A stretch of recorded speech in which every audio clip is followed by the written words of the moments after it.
Flávio Bolsonaro. Vers 10 heures, Flávio Bolsonaro annonce en interview que Teresa Cristina accepte d'être ma vice-présidente. Plus tard, le PP intervient et déclare « Après avoir consulté les États, on a choisi de rester neutre. » Donc tu te demandes, à quoi bon qu'elle accepte si le parti ne l'a pas fait? J'ai été très honoré quand elle a accepté l'invitation de marcher avec nous en tant que candidate à la vice-présidence. Et pour des raisons internes aux progressistes, nous avons vu cette note il y a peu, parlant de la neutralité des progressistes. Flávio Bolsonaro est une girouette, ce qui renforce l'impression qu'il n'est pas sérieux. Il n'est pas sérieux et sa candidature n'est pas une candidature sérieuse. Pedro Figueiredo, en direct de Brasília. Quelques heures plus tard, le candidat Flávio Bolsonaro arrive et dit « J'ai appris que le PP reste neutre, j'ai été très content. Mais je reconnais que Teresa Cristina n'a pas les conditions au niveau des alliances partisanes pour être ma vice-présidente et je continue cette recherche. Bon après-midi à vous. » Salut Marcelo, bon après-midi à toi et à tous. Après avoir annoncé que Teresa Cristina avait accepté d'être sa vice-présidente, mais qu'il attendait la décision du parti, les progressistes ont rapidement publié une note. Dans ce communiqué, il a déclaré qu'après avoir consulté les sections du parti dans les États, il avait décidé à la majorité de rester neutre dans le processus électoral et qu'il réitérait sa position de ne pas convoquer de convention nationale. La décision, selon la note des progressistes, avait déjà été communiquée et acceptée par la sénatrice Teresa Cristina. Bon, qu'est-ce que j'ai comme information à coulisses à ce sujet? Bon, il y a au sein des progressistes et de certains alliés la compréhension que cela faisait partie d'une certaine manœuvre préparée par la sénatrice Teresa Cristina. Pourquoi? Oui, parce que l'évaluation au sein du PP n'a jamais changé. C'était une évaluation selon laquelle le PL avait raté le bon moment. Cependant, des secteurs productifs, principalement de l'agribusiness, où se trouve la base électorale de la sénatrice Teresa Cristina, ont commencé à faire pression pour qu'elle se prononce en faveur et tente de convaincre le parti de rejoindre la campagne de Flávio Bolsonaro. Ces secteurs, comme par exemple l'agro, très lié au bolsonarisme, étaient préoccupés par l'indécision concernant qui serait cette candidate à la vice-présidence. Et il voyait que Teresa Cristina était le nom qui s'imposait. Le meilleur nom possible, n'est-ce pas? Le nom recherché, idéal, considéré par le PL. Et donc, elle pourrait faire ce geste parce que de cette manière, cela contribuerait au renforcement d'une candidature qui plaisait à ce secteur. Cependant, cette réunion a eu lieu avant-hier, la sénatrice l'a annoncé hier, et ce qui a été convenu lors de la réunion, d'après ce que j'ai vérifié, lors de leur première rencontre, elle a accepté d'avancer. Et une seconde rencontre aurait lieu si le PP changeait d'avis. Le statut des progressistes prévoit un délai minimum de 8 jours pour la convocation d'une convention nationale.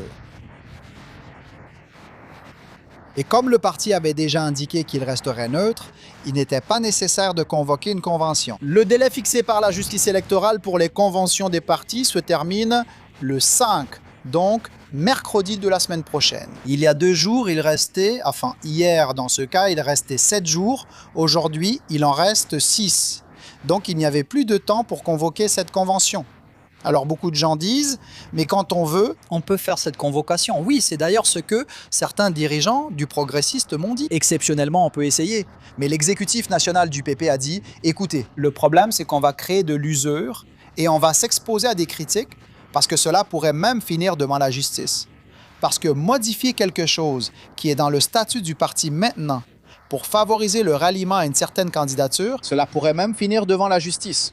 Donc, on se lancerait dans ce combat pour au final ne même pas en sortir gagnant. Sans compter que la direction du PP pense que Flávio Bolsonaro et le PL ont raté le bon moment. Tout ce que le PP voulait et que Ciro Nogueira voulait à l'époque, c'était être vice-président. C'était avoir la vice-présidence avec Flávio Bolsonaro. Mais le PL a connu une forte désorganisation interne et de campagne. Ensuite, le gouvernement et surtout le PT de Lula ont commencé à s'organiser autour de cette possibilité. Que le PP et le parti União restent neutres dans les États où le PT a le plus d'intérêt, comme les États du Nord-Est, où le PP et União seraient plus proches du PT. Et donc, dans ce sens, les progressistes ont fini par opter pour cette neutralité qu'ils ont jugée plus commode. En plus du ressentiment personnel de Ciro Nogueira rapporté à des interlocuteurs, le fait que Flavio Bolsonaro ne l'ait pas défendu, comme Lula l'a fait avec Jacques Wagner, après les opérations qui ont révélé l'implication des deux, aussi bien de Ciro Nogueira que de Jacques Wagner dans l'affaire de Banco Master, Flavio Bolsonaro est donc toujours à la recherche d'une vice-présidente. Et pourquoi dit-on une vice-présidente? Parce que la campagne a déjà dit qu'elle voulait une femme. Et ils veulent une femme parce que, selon les sondages, Flavio Bolsonaro, il a un taux de rejet élevé auprès du public féminin et l'évaluation est que choisir une colistière pourrait améliorer sa cote auprès de ce segment. La prochaine alternative, c'est le Parti républicain. Il y a là-bas la figure de l'ancienne présidente de la Caixa, n'est-ce pas, Daniela Marquez, mais le parti rencontre la même difficulté. Beaucoup d'instances dirigeantes du parti dans les États défendent la neutralité parce que, dans leurs États, elles soutiennent le camp du président Lula. Voyons ce que Flavio Bolsonaro a dit plus tôt, avant que les progressistes ne publient cette note. En ce qui concerne la question du vice-président, je pense que tout le monde attend que nous disions quelque chose. Je me sens très honoré de pouvoir compter sur Teresa Cristina dans ce parcours de redressement de notre Brésil. Une sénatrice qui est devenue une grande amie, une ministre de l'Agriculture exceptionnelle. De mon point de vue, la meilleure que ce pays ait jamais eue. Et cela a été pendant le gouvernement du président Bolsonaro, n'est-ce pas? Et enfin, jusqu'au 5, tout peut arriver. Et quoi qu'il arrive, je veux déjà ici exprimer ma gratitude aussi envers les progressistes, envers le parti UNIAO. Les discussions continuent. Eh bien, Otávio Guedes, tu as commencé en studio en utilisant quelle expression pour qualifier la campagne de Flavio Bolsonaro? Déficit de sérieux, la campagne et le candidat. Avant que tu commentes, on commence la journée avec lui qui dit que c'est Teresa Cristina. 10h du matin, allons-y, 10h du matin. Vers 11h. Avant ça, Pépé vient et dit comme ça. J'ai consulté les sections locales, il n'y a rien. Et maintenant, on le voit à 2h de l'après-midi en train de dire « ça ne se fera vraiment pas, merci beaucoup, et je continue le combat ». Alors, d'abord, c'est comme ça.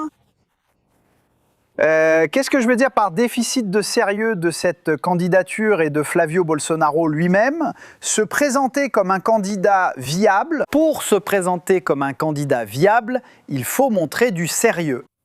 Écoute, c'est sérieux quand on te demande s'il y a de l'argent de Vorcaro dans le film de ton père. Tu peux pas te mettre à rire, ha ha ha, menteur. Et d'où tu sors ça? Et quelques heures plus tard, dire ouais, en fait, j'ai pris de l'argent de Vorcaro. Promettre de rendre des comptes et promettre de montrer un contrat, de montrer, ça, c'est un manque de sérieux, n'est-ce pas? C'est un manque de sérieux. À son retour, il annonce encore une candidate à la vice-présidence. 10h du matin, midi, ce n'est plus ça, n'est-ce pas? Ça, c'est un manque de sérieux. Cela transmet un manque total de crédibilité, de sérieux, et moi, c'est le gros problème de la candidature de Flavio Bolsonaro. N'est-ce pas? Il vient encore de changer d'équipe de campagne, de marketing. Pourquoi? Comment une personne qui manque de sérieux peut-elle se présenter à une convention avec des lunettes de soleil en train de danser? Explique-moi. Qu'est-ce qu'elle a de génial, cette stratégie? Ce n'était pas censé imiter Trump en train de danser, genre « regardez-moi, je lui ressemble ». C'est vrai. Peut-être, peut-être. Mais Trump peut avoir tout, sauf un manque de sérieux. Malgré toute sa manière d'être, oui, c'est un candidat qui s'est fait toute seule, qui a déjà été président de la République, et c'est plus le style de Bolsonaro. Il dit ce que beaucoup de gens considèrent comme des barbaries. Moi, je pense que ce sont des barbaries, n'est-ce pas? Ce que Bolsonaro fait, mais il ne revient pas en arrière. Donc ça, c'est d'un simplisme primaire. Pedro Figueiredo a apporté les coulisses selon lesquelles ce serait Teresa Cristina qui serait sous pression de l'agro. Donc ce serait une information, sans aucun jeu de mots, plantée. Il aurait pendu qu'elle serait vice pour satisfaire la base et éviter une mauvaise posture. Elle n'est pas vice-présidente, mais peut au moins dire « moi ». J'en ai parlé, Et le proposé parti mon nom, qui- sans succès. Et elle-même l'avait déjà dit à Valdemar. La semaine J'allais pas y dernière, aller. ce qui l'intéresse beaucoup, c'est le Sénat. Président du Sénat, n'est-ce pas? Qu'elle n'allait pas, qu'elle n'allait pas. Elle a été appelée mamie, manque de sérieux. Teresa Cristina n'a même pas, de loin, un travail parlementaire qui pourrait la faire classer comme une mamie. Parce que dans l'imaginaire populaire, une mamie, c'est celle qui fait des gâteaux, cantonnée à un rôle secondaire, celui de s'occuper des petits-enfants, non? Du soin. Et pas d'une femme qui va se battre pour la fin des tarifs aux États-Unis, enfin. Mais Otávio, la colistière que Flávio Bolsonaro souhaite, au vu du mouvement qu'il incarne, c'est celle-ci. C'est ce profil. C'est une colistière décorative, une femme pour compléter, pour être sur la photo. L'idéal serait un personnage d'intelligence artificielle, une femme créée par intelligence artificielle pour réaliser ces vidéos. Parce que voyez-vous, ce n'est pas un camp qui s'intéresse à une femme autonome, au partage du pouvoir, à l'échange d'idées ou éventuellement à la prise en charge d'un ministère. Donc, il y a ce désir d'afficher une femme comme colistière pour, soi-disant, séduire l'électorat féminin. Mais cette idée entre en conflit avec l'intransigeance, le manque d'intérêt à partager le pouvoir avec les femmes. Sinon, ce serait Michel Bolsonaro, n'est-ce pas? Et l'origine de la tension, en dehors des questions familiales spécifiques, c'est exactement cela. Michel Bolsonaro a revendiqué du pouvoir, de l'autorité, un rôle de premier plan à partir du Ceará, puis avec 2 autres candidatures, Santa Catarina et le district fédéral, et elle n'a pas réussi, jusqu'à présent, elle n'a rien obtenu, n'est-ce pas, en termes de ses revendications objectives qu'elle avait faites dans cette première vidéo. Donc oui, ce serait même très étrange de voir la sénatrice Teresa Cristina à la lumière de ce que l'on sait, de sa position, de la défense des idées qu'elle soutient, de son rôle politique de premier plan.